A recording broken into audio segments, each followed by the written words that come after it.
Hello and welcome to the Tifo Football Podcast. I'm Joe Devine and I'm now joined by Alex Stewart. Morning, Joe. And Seb Stafford Bloor. Hello, Joe Devine. Guten Tag, Herr Stafford Bloor. Guten Tag, Herr Wie Devine. bist du? Me Gates is good. Yes, Yeah. well, Seb is good because he's over here in the United Kingdom on a little trip for a couple of days, visiting the offices of The Athletic and to record a podcast and other things. And in doing so, you managed to miss the game of a generation while you were on a plane. But you've watched it since, I hear. I have watched it since, but without the jeopardy of watching it in real time. So it's kind of weird because I feel like if you watch that kind of game live, then that's the experience. Sure.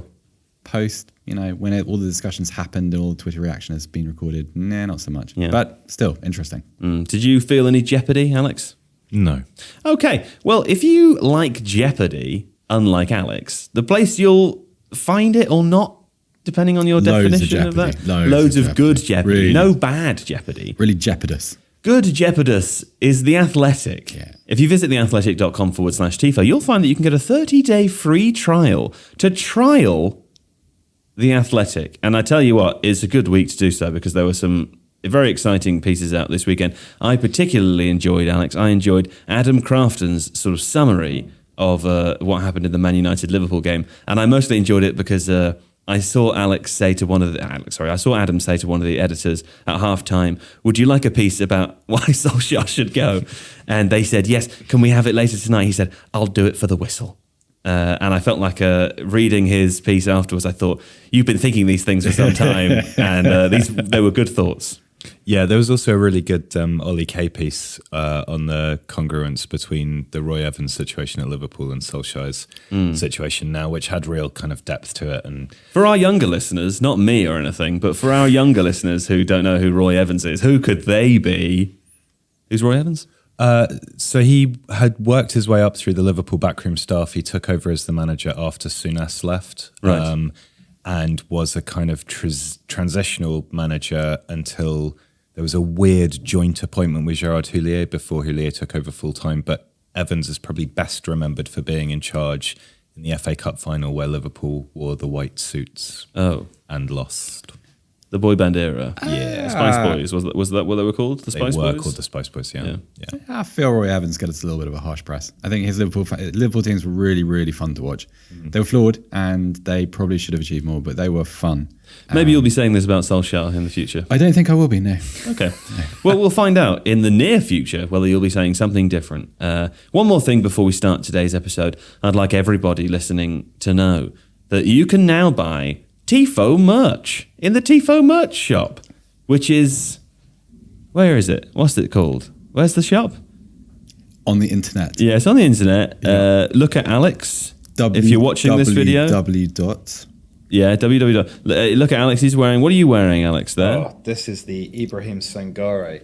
This is the Ibrahim Sangare against Monaco. We got one of the Ibrahim Sangare ones. Look at that. Yeah. So you can see that's one of his 2 goals that he's scored in his career there. Very harsh. The better of the 2. But if you'd like to purchase that, you can do at shop.tifofootball.com, where you can also get what Seb's wearing. What are you wearing, Seb? I am wearing something from 1999, which is, unfortunately, probably because of what we're going to talk about, Ole Gunnar Solskjær's goal against Bayern Munich. Yeah. Interesting thing about that goal, I remember watching it live with a lot of people who didn't support Manchester United, and everyone quite enjoyed Man United winning a European Cup. I feel like that wouldn't happen now. Well, I guess people didn't like Bayern. No, it wasn't that. It just felt as if, in an age where you got what you were given on terrestrial TV, and European football generally featured not one participating English team, but a team that had an opportunity. Felt like a sort of a collective, go on, win a European Cup. Yeah. And now, 2 years later, probably not. Probably just, ooh. Seb there with the best advert. Go on, Mario Basler. For people who are listening only and can't see, it's probably for the best because Seb's not helping the merch us should sell have a the backstory. merch by wearing it. Should have a backstory. What we're describing are some lovely T-shirts. Top-down, eagle-eye view of a football pitch, tactics board, little dots, and how these famous goals were scored through the medium of dotted lines.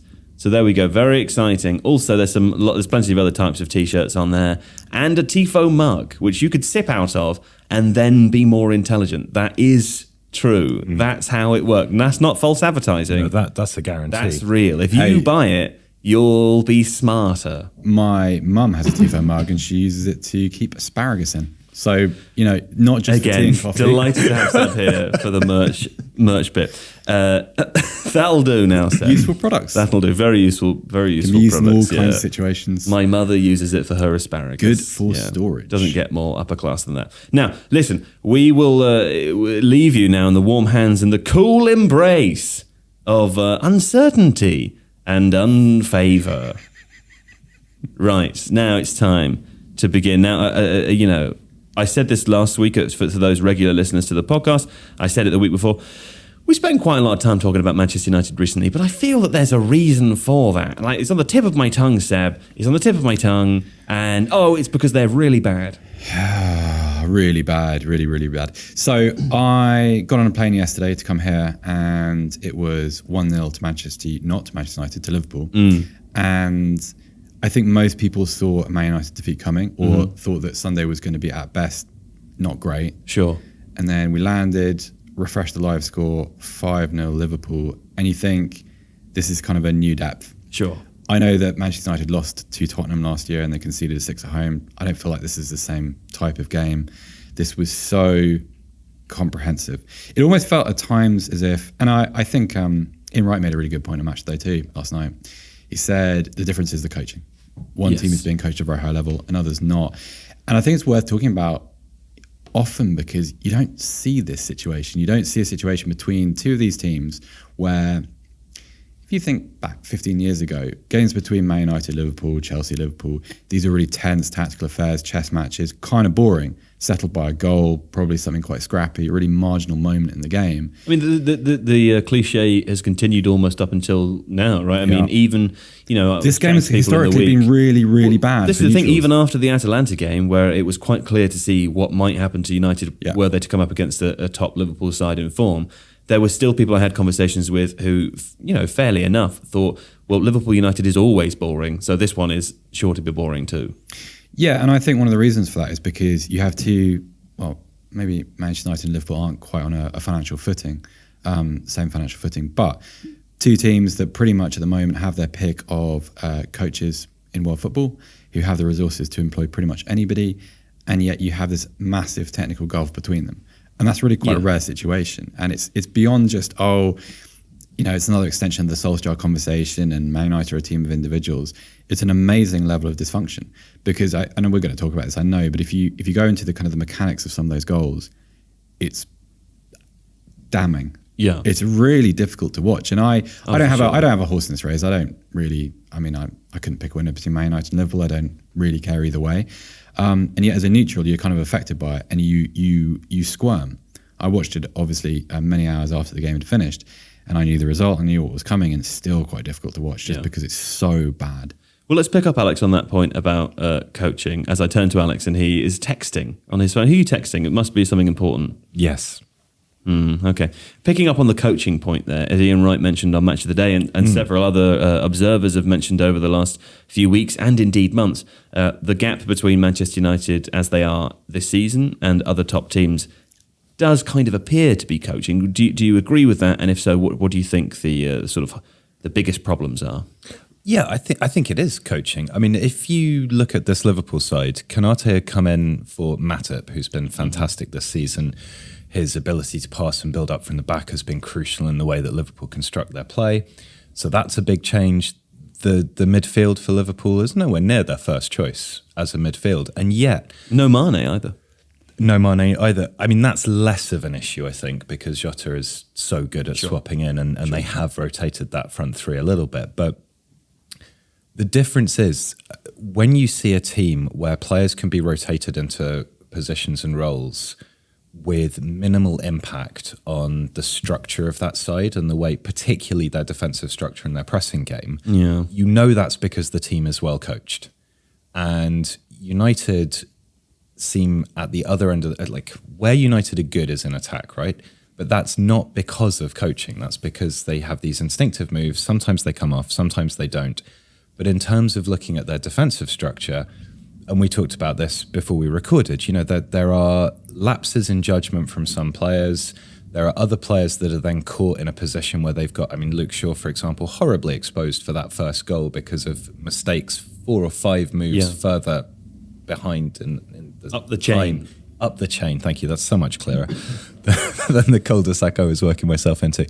And these are the sorts of things where you think, okay, yes, Liverpool are a really good side and they are geared up to punish those sorts of lapses, particularly through Salah, who is on fire at the moment. That's also worth pointing out that they were particularly excellent. They were particularly excellent. Yeah, absolutely. But at the same time, and that's also something that grows during the game. If you see the ease with which United concede that first goal as a Liverpool player, you're thinking, hang on a second, we can really go for it now. And then similarly, once they get to 5, we can really ease off and just keep control of the game. Did you, just to jump in there, I don't know, they were excellent. I think they were really, really efficient. I always felt, and again, maybe this is kind of hindsight playing tricks on me, but it always felt as if Liverpool had a couple of extra gears. Like they had moments of intensity where the pace of their play would really quicken, typically towards the end of a move, at the kind of the exclamation point moment. But it seemed as if it was not half-hearted, but parts of the play were quite reserved. Well, I think within the context of the game, they were as excellent as they needed to be, and also as Alex pointed out, they didn't need to go beyond 5. Yeah, but that's my point: is that if you were to watch Liverpool in a more intense game, so say for instance we were about to sit down to watch Liverpool against Chelsea, I think you would see a higher grade of technical excellence from Liverpool in that game because it would be a situation which demanded a kind of a greater precision in their play. To Alex's point though about that actually being excellent. Yeah, because I think that ultimately the excellence is doing what is required to win a game, to exploit. If a team is set up with massive gaps in central midfield, exposed areas down the flanks where you can draw fullbacks out of position as easily as that, the efficiency and ruthlessness, and then going, okay, this game is sewn up, like that is excellent. They don't have to do more. Why would you, particularly in such a congested fixture list and calendar with European competition and all the rest of it, why do you want to play hell for leather when you know that you can control the game so easily? On that point as well, can I say I think it was a slightly unusual 5-0 in that whenever normally I watch a 5-0 and you think, well, that could have been 10. This game, I think it could have been 6. I think Trent Alexander-Arnold had that fantastic shot from outside the box, which was well saved by De Gea. Yeah. Beyond that, I don't remember too many other Liverpool chances. Their XG was slightly lower than the number of goals that they scored within the game. Yeah. They were just ruthless with the chances that they did have. I think Mohamed Salah made a couple of those chances look easier than they really were. That one near the near post finish was the one touch, incredibly casual, and that's so a difficult skill. Yeah, particularly when the ball kind of comes at that pace. Because on first view you think, well, De Gea should have got to that, and you watch it from behind the goal and you realise there's no way De Gea is ever getting to that. Well, I thought the Jota finish was actually quite good. I mean, on the stretch, ball coming across at pace, controlling that finish. Hey, I know that Milner's right behind him and he probably scores anyway, but it's still a good finish. It was just, and the Naby Keita goal, Naby Keita. That's a really nice finish. That's a really lovely move, but I couldn't get beyond, and this might have been different live, but I couldn't get beyond what I was seeing on the other side of the ball.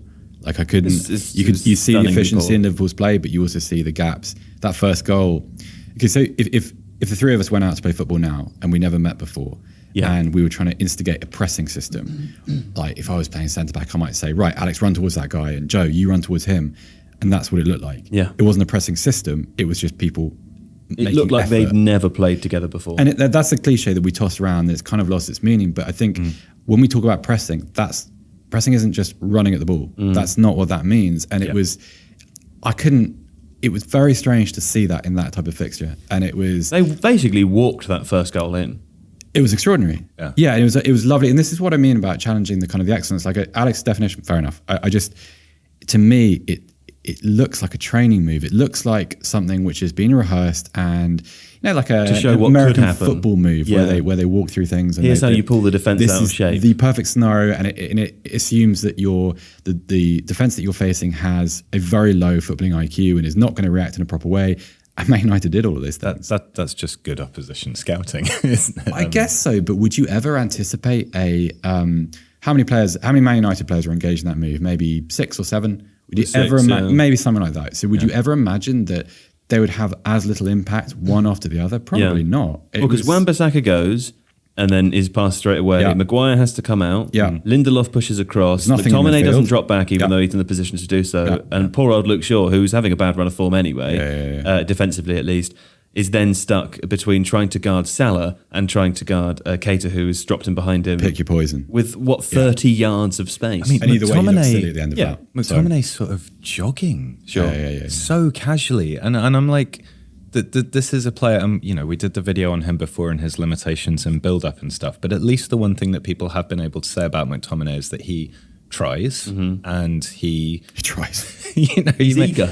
Right, he's eager, yeah, and that's part of what works for him in that midfield pivot role, insofar as anything does, is enthusiasm and this is early on in a game, and he's not reading the move, and when the move is unfolding in front of him, he's not reacting. Oh, well, I think this is because this is 5-8 minutes into the game, something like that. The first goal. It's really early, yeah. He was very early, but also it wasn't so early that McTominay and Fred weren't already completely aware what they were facing for the next 90 minutes. Because the real issue is that Fernandes and Ronaldo were, I don't know what they thought they were doing, but they were trying to run at defenders, leaving a huge gap behind them. Mason Greenwood and Rashford weren't really dropping inside, and again, maybe they've been told to do that, who knows. So you've got Fred and McTominay as a genuine two, isolated from almost every other player on the pitch, against Milner and Keita, but also Jordan Henderson, who no one was marking the entire game, who had a fantastic game, and that we'll come to talk about that pass a little bit later, Seb, and Firmino, who is known to drop off into that kind of false 9 position. It was a 4v2 in midfield many times within the game, and I felt very sorry watching McTominay and Fred. McTominay as someone who I don't think knows where to be most of the time anyway, or at least to the level that he should, and Fred, who is not quite good enough, but repeatedly exposed as a result of the lack of protection that he is afforded by other players on his team. It was embarrassing. They don't know whether to go forward, backwards, left or right. Like, to a certain extent, after 5 minutes, if I was playing in that game, I think after 5 minutes, I wouldn't be sure if I was supposed to drop into the defence or if I was supposed to push up. Yeah. If I drop back, am I then going to be shouted at because I've left all this space on the front, in front of the box outside the 18-yard line? It looked like they didn't know what they were doing. That's it looked coaching. like the coach hadn't told them anything. And this is a slightly tangential segue, but I watched the England women's game against Northern Ireland on Saturday afternoon, and the way that Northern Ireland pressed and blocked was exemplary. Sure. Like, okay, they ended up conceding a load of goals, but if you watch that first half, you see a team of limited technical capability as players. But, for example, the point Seb was making about how you press, when the right midfielder Hamilton was pressing, always the runs were curved so that she was moving towards the player in possession, but also marking the player outside and forcing the ball inside. You had a number 8, Callahan, who was doing a man-marking job on the defensive midfielder, Leah Williamson, didn't leave her side, right? Unless play was developing forwards. Each of those players, who were nowhere near as good as England on a player-by-player basis, had so clearly been given specific tactical instructions and followed them to the letter up until England went weird. Well, here's the question then, because and that's good coaching. That's all that is. Like, Solskjær, very clearly, Solskjær is doing something with the team, right? It's not like he's just not telling them anything. I said, sort of a little ruthlessly a moment ago, it looks like he's told them nothing. Very obviously they've prepared. But what's going wrong, do you think? Like, because it looks like they don't know anything. How does that happen? Is it a mixture of a confidence issue as well? Or I think maybe there's some confidence. I think one of the problems is that, so we've seen issues with their defensive structure in the past. They've conceded goals in the Champions League where they've had far too many players high up the pitch and they don't recalibrate their overall positioning. I think one of the problems for them is that when one player gets out of position, it's incredibly easy for the knock-on effects of that to propagate through the team and leave everybody at sea. So it's almost like if they're just because the funny thing is we've seen United run like pretty decent sort of 4-5-1 low and mid blocks in games where they've then gone and counterattacked that game against PSG in the Champions League a season or two back. Well, the last 5 games against Liverpool, whether they've won or not, that's how they've played. So that's not how they approach this game at all. No. So when it's regimented and it's a block and the players roughly know where they're supposed to be in relation to everyone else, but nobody's tearing out and trying to do stuff, then it seems to work okay. The key point is exactly what Seb said. Pressing is not just running at the person with the ball. Yeah. Like you have to press in concert. You have to know a set of triggers across the team. You have to curve your runs. Like the thing with pressing is that you can have degrees of complexity within pressing schemes, obviously, but ultimately it's not the hardest aspect of football. You know, it requires coordination and timing and high degrees of fitness, and that's why it takes time to institute it properly. You still also only really need to know what the person next to you is about to do. Yeah, and you need to know your reference point, right? Yeah. So are you pressing the ball? Are you pressing the man? Are you pressing a zone? And once you've got those fairly simple things sorted out, it becomes about repetition and rotation. Rehearsal. The problem I think United have is that compared to the other top teams, they don't really have coaches that are renowned for instituting a good pressing game or were playing football when pressing was a thing, right? So Klopp, famous for pressing. Tuchel, famous for pressing. Guardiola, famous for pressing.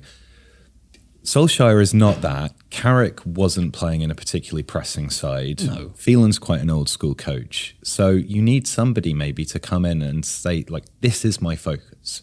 Because that's the area really where United are being let down time and again, is once one element of the press fails, everything goes to I wonder if this is a broader issue to me. Like when I watch Man United now and against Liverpool, but also Leicester, it's a group of players that kind of lost faith in what they've been asked to do.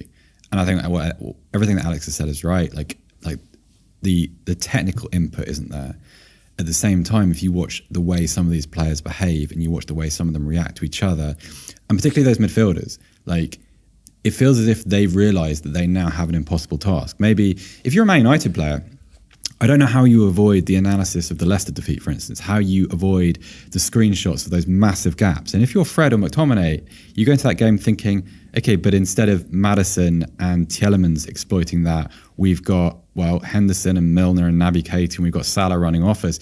That's quite intimidating. And professional footballers aren't immune to that kind of thing. And there was, some of the interview that Bruno Fernandes did last week. Yeah. We talked about, he didn't talk specifically about it, but he hinted at technical deficiencies within the coaching staff. He said that they know they need to improve as well. Yeah, he wasn't accusatory and he wasn't trying to be antagonistic. He just made an honest observation that, okay, there's clearly something more that the playing staff needs to do, but then there's, maybe the technical staff want to meet them halfway. And it was one of those rare moments of honesty that you very rarely hear from footballers.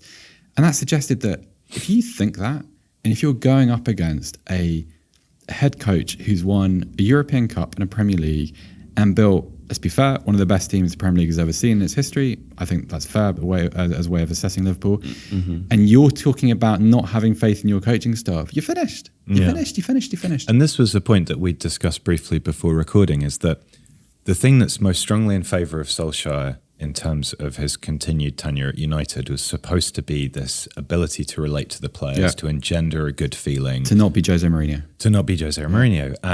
And to understand the traditions of the club, blah, blah. One of which is this sort of sense of we keep going and we don't throw the towel in, the Roy Keane thing.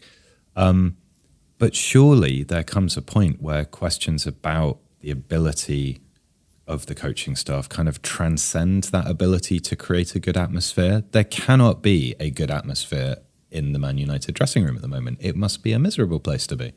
It must be quite a divided place because you have, it's not Galacticos era Real Madrid, but it's not a million miles off. You have this sort of two-tier system where you have Ronaldo, Bruno Fernandes. You probably also put Rafa Varane in there and maybe Edison Cavani, although he plays them with a sort of different mindset, admittedly. And then you have the others. So for the last couple of years, they've been building something And this is the crux of the issue with Solskjær. I think he has done some good at Man United. I think culturally, we talked about this last week. It's not a question of he's a failure, fire him into the sun. It's not that simple. He's done good things. He's instigated things and implemented aspects of Manchester United club life which needed to be there. However, when you drop in ready-made superstars who are probably a little bit beyond their best, and this is about Ronaldo specifically, that kind of adds as a kind of contradiction of everything you're supposed to have stood for up until that point. Yeah. So you're building this young, hungry Man United team, and we're growing, and yeah, but here's our 37-year-old superstar who's beyond his best, but earns an absolute fortune, much more than everybody else at the club. Well, so you talk about That's why they approached the game in the way they did yesterday, instead of how they've approached every other big game, over the last 3 years.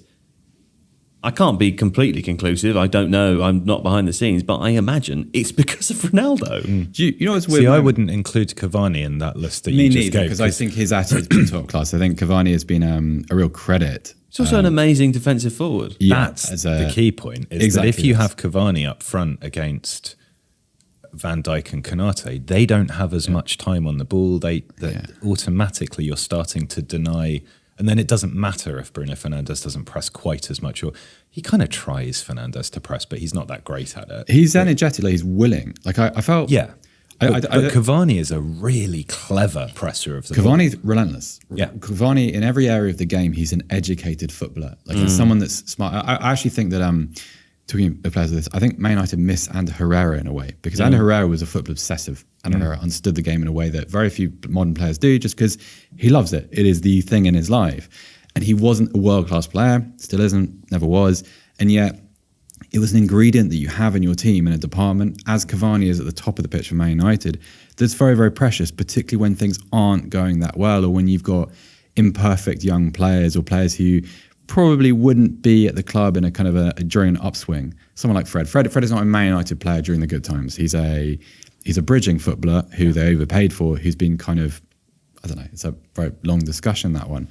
And it's got to be very, very difficult. Like you kind of, where do you stand if you're a young Man United player? Are you still building something, or are you just there to fill the gaps around these sort of guaranteed starters regardless of form? That's a very difficult dynamic I don't know how you cope with that. Well, I'll tell you what, we'll go for a break, and when we come back, there's a few more Man United related things we'll be discussing. If you're not enjoying this yet, either leave or come back in 20 minutes time, when we're going to talk very briefly about Barcelona. We'll reference Everton and Watford as well, if we have time, a little bit on Chelsea, Norwich, and there's a few miscellaneous Seb items which we may or may not which we will almost certainly skip. Reach. Yeah. But I feel that there's more to be said here, so we'll continue for now.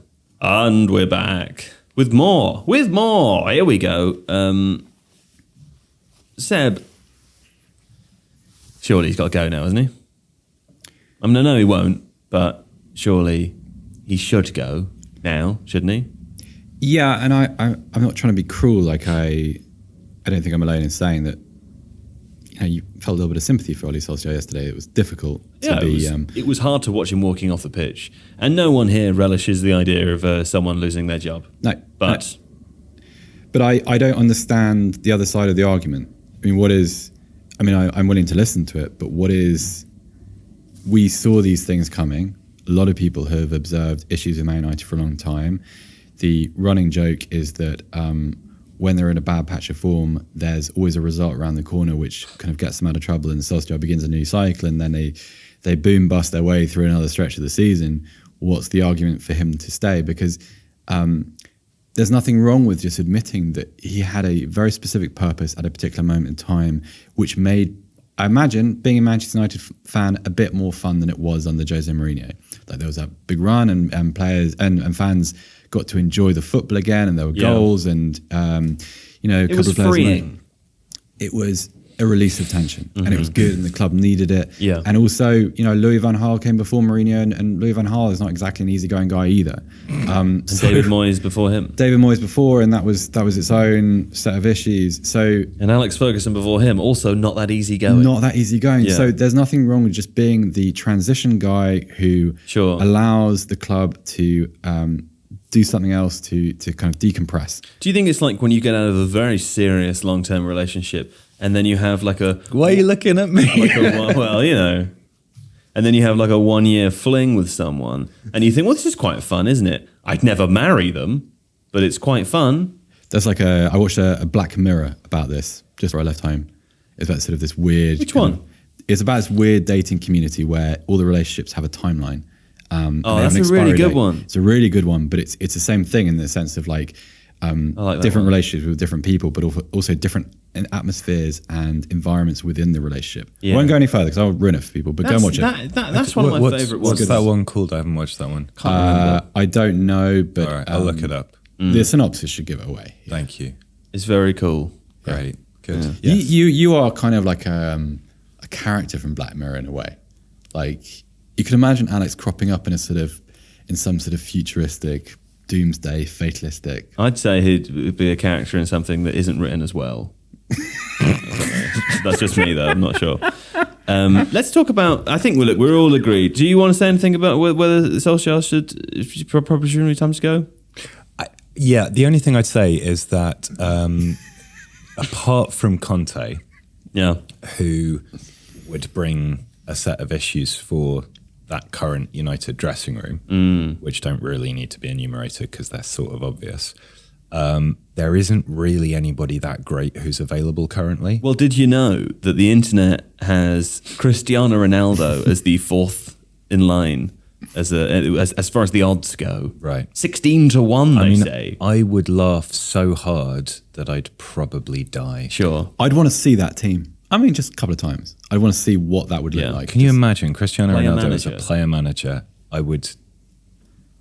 I just imagine him standing in the centre circle on the centre spot, making asterisk exasperated faces. It's hilarious. Again and again. Yeah. I like how since he arrived, the limitations, the tactical limitations people were perhaps aware of at the beginning, but what they said was that he would help the team's mentality and turn them into winners. I like how he's really done that since he arrived at the team. Yeah, But everyone on the that team. challenge on Curtis Jones really led the way. Oh man, I know there's no kind of like law of the game that requires his sending off for that, but I thought that was disgusting, and Yeah. I would have been happy if he'd been sent It's off not. for that. It's not. I didn't feel like it was a red card, like by the laws, but it's a red card in Yeah. the sense of It's- like it's you a know red- what It's you're a moral doing. red card. Yeah, it's also by any sense of passion. decency. Yeah. And it's Like- a kind of you're taking out your own team situation on a fellow professional, and And a young one. yeah, well that yeah sure, but it was I don't know, like I don't think it reflected particularly well on the referee either. Like I just think it was a sort of Anyway. anyway. So yeah, Remember the weeds of the game. my point would be if they sack him now, who comes in? Like there's a real paucity of good choices out there. Well, it's funny you should say that because later this week I think we'll have a little video including Seb and JJ Bull the Bullard about just that. I mean, who the options are at the moment, what that might look like for a team. Perhaps premature on the basis that it seems unlikely that Solskjær will lose his job anytime soon. But also, it'll be kind of fun. But I know you wanted to talk about Jadon Sancho, Seb, because there's a kind of, there's a few people who've written things about Jadon Sancho relatively recently. Interesting angle emerging as it relates to him and his transfer, isn't there? Yeah, a little bit of conversation about Bundesliga tax, and that's very fair because the Bundesliga has its weak parts, and Sancho was good enough to exploit them. I don't kind of buy that in the sense that he's been exaggerated, his talent has been exaggerated. No, He's an excellent player. What I find very strange is that for 2 years, Manchester United obsessively pursued Jadon Sancho, and they kind of built a weird little PR campaign around their pursuit of it, try and make it seem, I don't know, go and read the Athletics. Holy long read on that. Grail. Very strange. Anyway, now he's here, and now they've spent a lot of money bringing him here. There's no plan. Well, I was going to ask you about that because we said this earlier. It looks like they've spent 2 years excited to get him without thinking about what they'll do when they do get him, but like a dog chasing a car. But is it possible that he arrives and then 2 weeks later Cristiano Ronaldo arrives and throws everything out of whack? Yes. Absolutely. I honestly think that United have passed up the opportunity to develop potentially one of the best right wingers in football and also shift Mason Greenwood inside to play number 9 to prevent Manchester City from signing a former decent Manchester United This is player. the thing. Like you have to. It's genuinely the funniest thing ever. It's quite infantile. It's in its pathetic. way. Like it's sort of. I get the instinct. if I'm a Man United fan, I don't want to see Cristiano Ronaldo play for Manchester City. I get it. I don't want to see. I wouldn't want to see a 37-year-old Gareth Bale play for Arsenal. However, I'd love to see you that. have to Can you imagine Gareth Bale at 37? within your football organisation. You have to have a voice of reason. You have to have someone that says, I know he's very famous and I know he'll probably score quite a lot of goals, but look at the bigger picture. Somebody has to be able to join up the technical dots about what signing a player like that means. Because They say Ferguson called him. yeah, but this is the thing. You would have thought isn't that quite alarming? Is Ferguson not a voice of reason? I'm sure he's a voice of reason, but Alex Ferguson has been out of the game for 8 years. Alex Ferguson has an unusual relationship with Cristiano Ronaldo. And Alex Ferguson is, what's the right way to say this? Old. No, but he's frozen in time at the point where he left the game. Yeah. Like his rivalries, his attitudes towards Manchester City, it's all fine because he's earned the right to have his opinion. Cristiano Ronaldo obviously listens to him. That's fine, but there has to be someone strong enough, a club like Manchester United, to say no. No, maybe he goes to Manchester City and he gives them an advantage over a year. But all that while, you are invested in getting the best out of Jadon Sancho. You're a £73 million player. And Mason Greenwood, fabulous player. Great footballer. And Edinson Cavani. Yeah, because that's the other thing. Like if the argument is I need a veteran forward as a peer, as an example. You got one, and you got one who sets a really good example. Much better example. But exactly that. And I find it baffling that a football club could behave like this. And I don't care what Man United do, and it annoys me. I can't imagine what it's like. Here's what I think. There's a bit of a step back, a bit broader here. Fergie retires in 2013. You say we've got 8 years on that now. Okay, it feels like longer, doesn't it? But that's it sure does. 8 years. There you go. They've I'm not sure whether this is something that they ever had the opportunity to do or not. Certainly when Fergie was still there in the last year or two, they did have the opportunity. We know that he had dinner with Pep Guardiola. We know that he was a fan of Jurgen Klopp. We know that he liked Pochettino from afar, out for lunch. Yeah. So we know that there were opportunities for Man United to go out and get an actual world-class coach.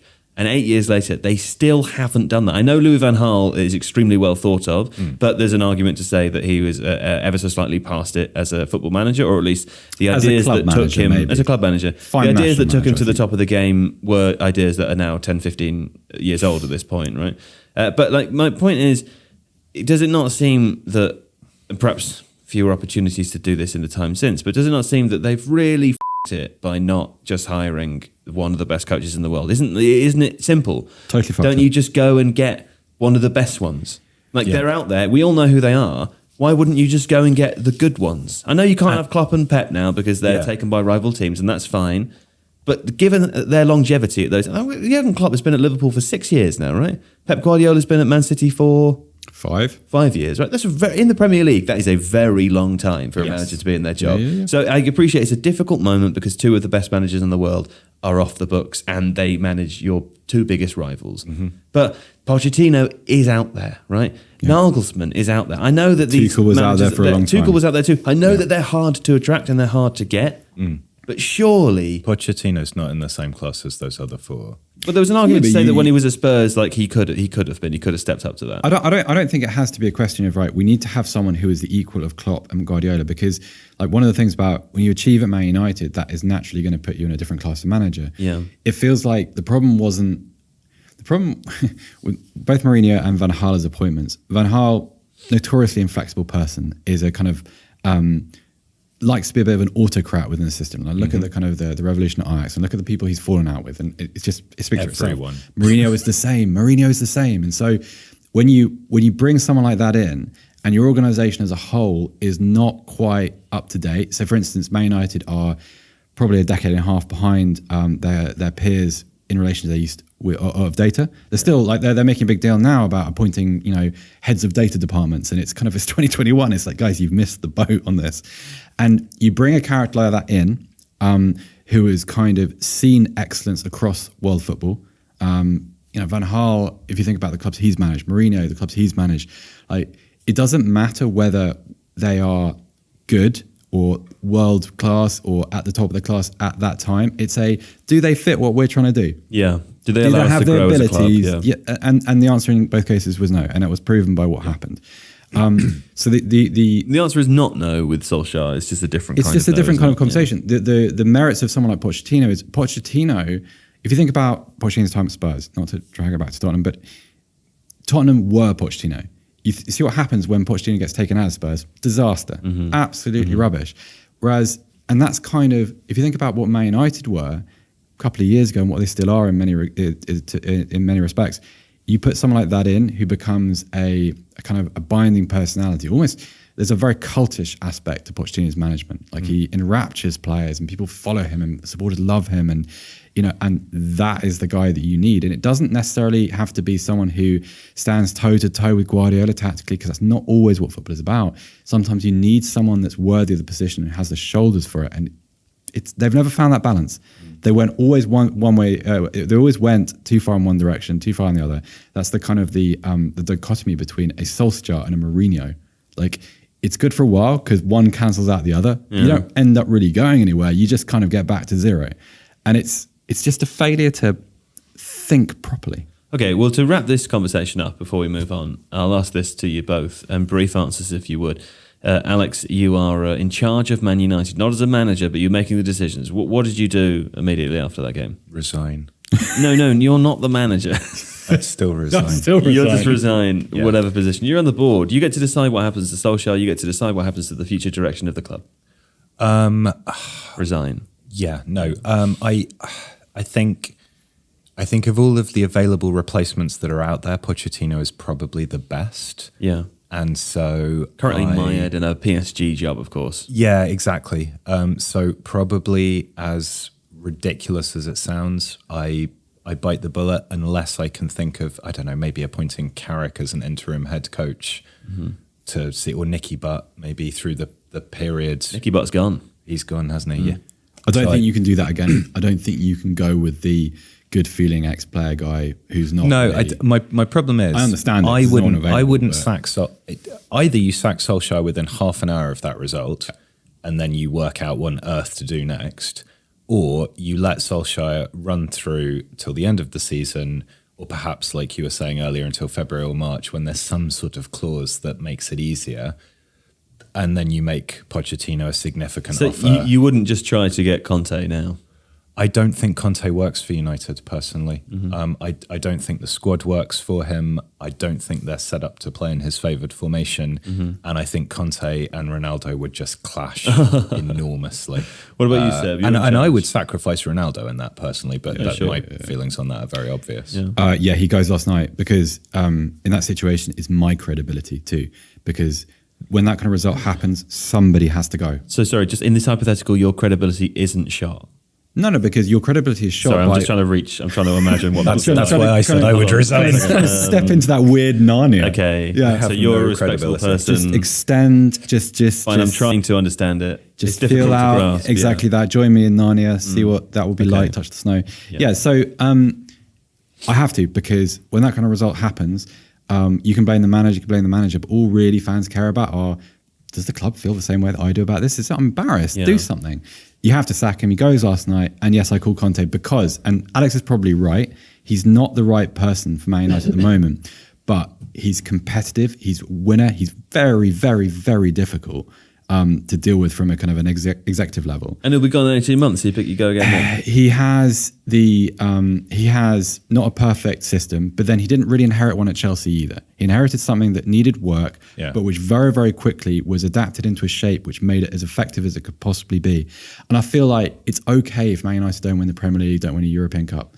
I just think they need to be the sum of their parts for a bit, and Conte does that really well. And I agree with that. I think my problem with Conte is that actually what you end up doing then is getting into a cycle where you're appointing another Mourinho type figure, someone who is efficient and has status within the game, a very fine coach, no question about it at all. I just think at a different stage of his coaching career. Like in 10, 15 years, Conte is going to probably be where Mourinho is now, because he'll have burned a lot of bridges, he'll have created a lot of enemies within the game, he'll have antagonized too many people and upset journalists. But for now, like in terms of who the better coach is and who does the more impressive things on the coaching pitches, is Conte. Oh, by a country mile. I would worry about locking yourself into a short-term cycle again, and then finding yourself, like you say, Joe, in 18 months' time, thinking, well, maybe Nagelsmann will be ready to leave Bayern by then. You know, maybe Pochettino will be Nagelsmann will be at Bayern for 6 or 7 years. He'll win loads and loads of stuff, and then he'll take Germany to a World Cup victory. Someone like, a couple of years down the line, what is Julian Lopetegui's career looking like? Like, he is a guy, okay, the Real Madrid thing was very, very strange, and I'm not still quite sure what happened there, but he is someone tactically who you could see perhaps not kind of becoming one of those high priests of the game, but someone that occupies a very, very high level and gets the most out of players. Like, I think what he's done at Sevilla is hugely impressive. Massively so. And if you look at kind of some of the careers, look at the guy that I always think about is Lucas Campos. Look at his career now. This guy a couple of years ago was playing for Marseille, and not being an outstanding player at Marseille, now looks like a very, very fine player. And Naziri as well, as his career has really come on. Like, Rakitic has had a little bit of a, not rebirth, because he was still playing at high level when he left Barcelona, but it's very impressive as a body of work. It will never be sort of, it will never compete for prominence with whatever's happening at Real Madrid, Barcelona, even Atletico Madrid. But that's a very fine manager. A couple of years' time, maybe he's someone that you're more convinced about. Like, it's, there's always somebody. I mean, just because Guardiola is not available, Klopp's not available, there's always somebody, because there always has to be a next generation. Zidane is apparently top of the odds. It's just the same mistake again. Yeah, it is. We'll chat about that in our Thursday video. When you talked about that video earlier, you and JJ said that I was going to be in the video, and then you huddled in the corner together and laughed. So I'm not quite sure of my role in this yet, but I'm going to feature in some kind of hilarious. They're just going to throw things at you. That's okay. That's fine. We were joking. I think it could be quite fun. We were joking, ripping off the "Whose Line Is It Anyway" technique, where we put you in front of the green screen and we put a picture of a manager behind you, and you've got to guess who it is. And that'd be quite funny. Tell us why they'd be good. Yeah, I'd do that. Yeah. Well, we'll see. We'll see how you go today. Let's take another quick break, and then when we come back, we'll talk about things that aren't similar to the things that we've just been talking about. They kind of are similar, actually. Barcelona. New financing. Now, Seb, tell us all about this. It sounds boring, and it is. Yeah, it's quite boring, but it's interesting and important at the same time, because it's actually extraordinary, isn't it? Since 2014, Barcelona had approval for their Espe Barça project, which is obviously a remodeling of Camp Nou, as well as a bushel of other developments in the community. A bushel? I thought I'd try that out. What does that mean, a bushel? It's like a collection. I've never heard that word before. I also just knocked the microphone and you're glaring again. Yes, it's an old-fashioned kind of contemporary term. We don't use old-fashioned. We don't use nasty words like that. Old-fashioned. Gathering of things. A bushel. Dated.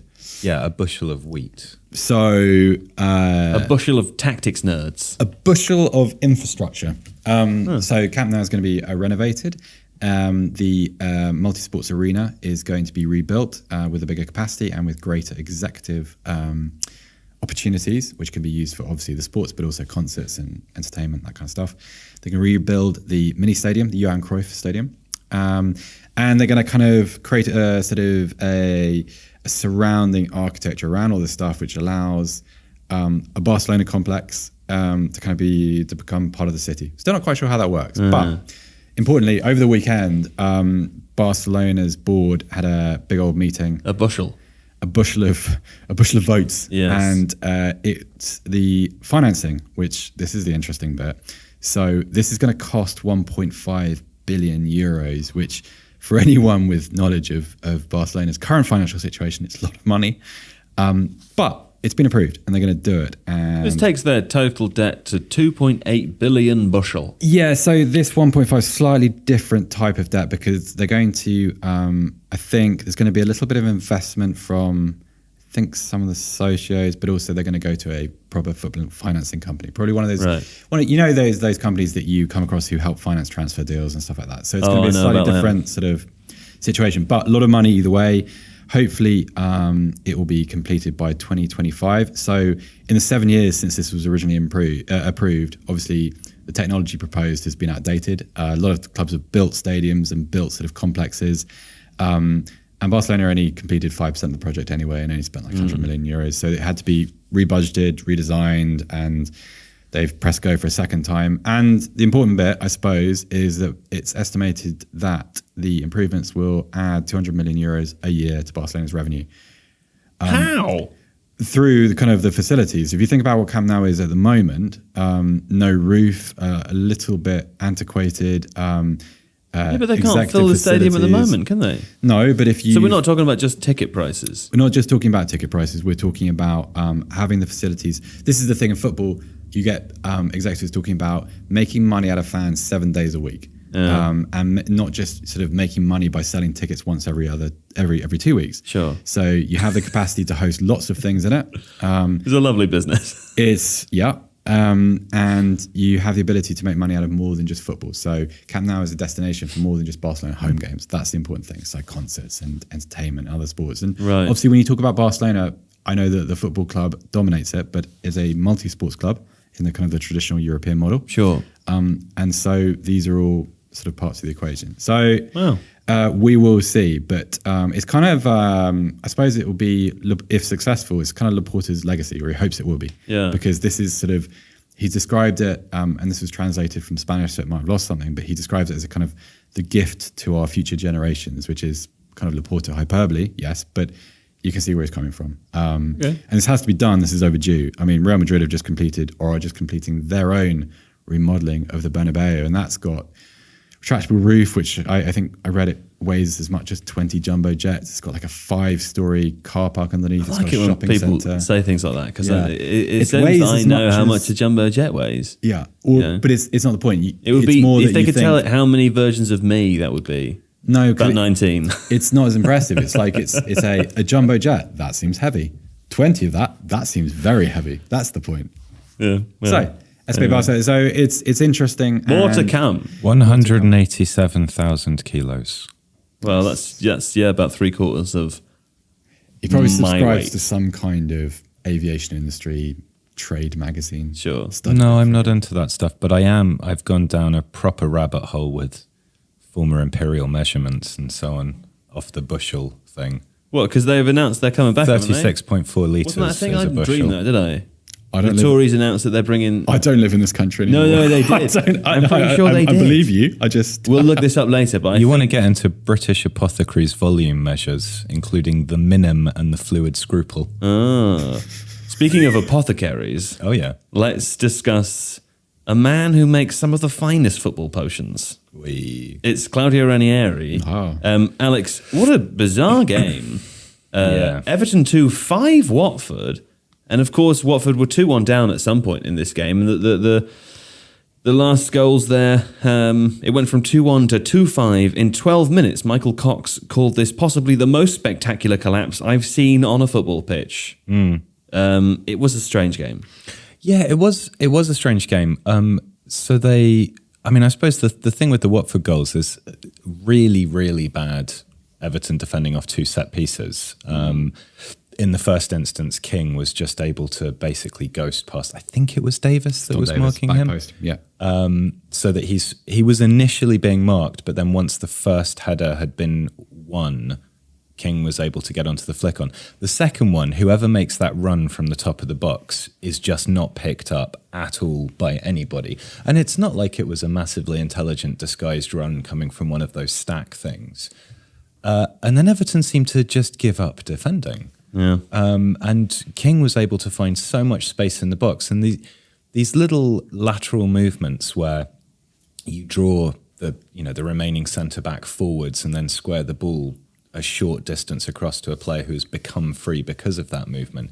If your defence is repeatedly making that same mistake, exposing that centre-back time and time again, then you've got a massive systemic issue. And it's weird because Everton have actually been pretty decent up to that point. Well, can I take you to Watford, Seb, and say, Uncle Damien and I have been chatting recently, looking around the league there and wondering who will the three teams worse than Norwich be this year, if there's any hope of Norwich staying up. Now, Newcastle have been bought by the Public Investment Fund of Saudi Arabia.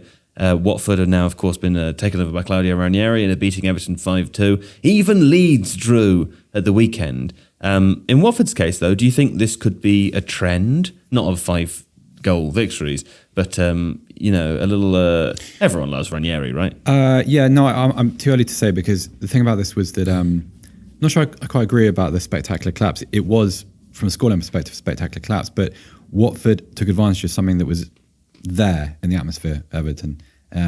This was coming. Josh King had a really good chance, which Jordan Pickford saved before they equalised, and he added a third. And it was a very interesting moment when Rafa Benitez withdrew Anthony Gordon and sent on Richarlison. Yeah, and it was howls of protest. Gordon played quite well. He had a good game. We should clarify that when Richarlison started to come onto the pitch, the fans clapped. It was more just that it they wasn't didn't about want Gordon to come Richarlison. off. It was local player. He played quite well. He was. There's a lot of animosity towards Tifo favourite son Salomon Rondon, which we can't stand for, of course. Richarlison comes on, immediately scores, and it felt as if after that set piece that Alex referred to, when it's just a run in the centre of the 6-yard box, very strange, from the penalty spot. It felt as if Everton's legs kind of buckled, and it was a response to the way the crowd are responding to them, which is very, very strange, because some of the defending, it didn't really fit the model of Rafa Benitez coaching. I don't recognise that from anywhere else he's been. I'm more of his flaws. I'm not someone who thinks he walks on water. It's just that it was basic stuff, like getting hopelessly caught in transition.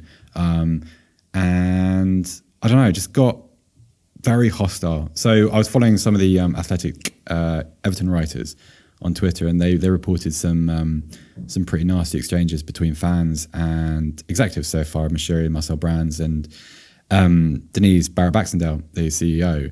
Apparently a couple of fans close to the director's box were having a little bit of a pop at the ownership. And they crowded Koeman's car as well at the weekend, didn't they? Yeah. Not Everton fans. I will get around to answering your question, in that I think Watford took advantage of a lot of things really well. And listen, 10-goal swing in the space of a week, that's pretty impressive. And Ranieri deserves a lot of credit for scraping the ego of his players off the floor. And they played very well. Josh King played very well, yes, but Moussa Sissoko was pretty good. I thought Cucho Hernandez was very, very good. Moussa Sissoko was really good. Yeah, he played very, very well. Yeah. I thought the defence was pretty good. And also, let's be fair, if you've been battered 5-0 on your own pitch, and then you concede once away from home, and then you equalise and you go behind away from home, and other than the first 20 minutes, Watford were the better team. So it was kind of adversity and here we go again. And you still respond like that. That's hugely impressive for everyone involved. All the players, coaching staff, well done. But this was about Everton, and it's kind of worrying because it's kind of come from nowhere in the sense that Everton have been, okay, they're not hugely impressive and they haven't been wonderful to watch this season, but you think, okay, with what they had to spend, and their recruitment was quite good, and I've liked Townsend, Damari Gray. Yes, it's been okay. It's been okay. This was just a floor falling out moment. You'd worry a bit about Gray because, so obviously Doucouré was injured and Mina were injured, and they've been fantastic, but there was a good article, I can't remember from when, fairly recently, that Rafa Honigstein and Mark Carey did about why Damari Gray didn't work out at Leverkusen. Mm-hmm. And part of the issue was that having moved there, not really speaking the language, he was they describe it as the beginning of the end of the Bosch era. Mm-hmm. And that as the team's form fell away, so did his. I think he arrived when the team wasn't playing that well too. Yeah, I mean, he started brightly, but then his stuff went off a cliff. And I would just worry, Gray's been Everton's outstanding player so far this season, I would argue. If the wheels do come off for them, I would worry whether he's going to be able to sustain that, which might be a real shame if he can't. He's not the kind of player that you charge with being responsible for that. Damari Gray is a decoration, isn't he? Like he's a difference maker. He's someone who you want to take risks with the ball. If the team isn't functioning properly, it's not because Damari Gray is not doing something right. And so that's the kind of the responsibility of Doucouré, and that's the problem. Or Tom Davis now, if he's going to come into the team full time. And I don't know. I don't know. It's I don't know what Everton are. I feel like Watford. I think we said this a couple of weeks ago. Watford were too talented to be doing what they were doing in the Premier League prior to Ranieri arriving. Because if you do a kind of basic accountancy of that squad, and you look at some of like the attacking talent, like Dennis is in there, Josh King, Hernandez, probably a bit to learn in the Premier League, but good player, being thought of very, very highly. I mean, for a while people thought he was going to be a new Sergio Aguero. Probably not, but good player. You've got Sissoko in there. Yeah, absolutely. And so Really good. it's a very potentially a very capable team. A team that should be finishing maybe 12th or 13th on talent. Yeah. So I don't know. Let's give it a few weeks. But Everton, not a happy place after that. And you feel like since Benitez's appointment, you've always feared if this kind of thing happened, then that's the kind of thing that can disrupt an uneasy alliance like this. So we shall see. You're bored of this. That's your bored voice. No, that was my... No, I was making a noise because Alex did a squeak. Just Did squeaking do a over there. squeak. Yeah, sorry, I was just looking up Squeaking over something. But Okay. We've been talking for some time. My voice is going a little bit. We've been Yeah. talking for so long. Well, Norwich are still bad. We'll talk about them, I'm sure, in the future. Seb, you've written down here that Bologna 2 for AC Milan was an amazing game. Fun. Yeah, Bologna went down to 9 men. Rightly, 2, very fair red cards, but just great game of football. And they held out. They fought their way back to 2-0, from 2-0 to 2-2. They had 10 men at that point, then lost another. And then they held out until I think probably the 83rd minute when Benacer scored a really fabulous volley. And then Abramovich. That would be a Zlatan term, Abramovich. wouldn't it? Yeah. Zlatan Ibrahimovic made the game safe, but full of respect and admiration for their effort with 9 men. Like it's very.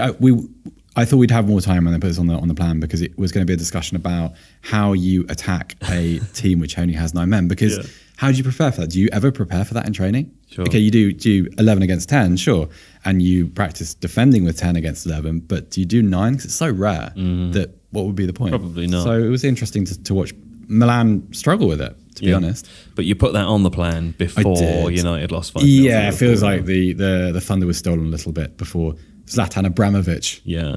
Also, Tommy That great Doyle forward. here. Yeah, Tommy Doyle is a Manchester City midfielder on loan in Hamburg.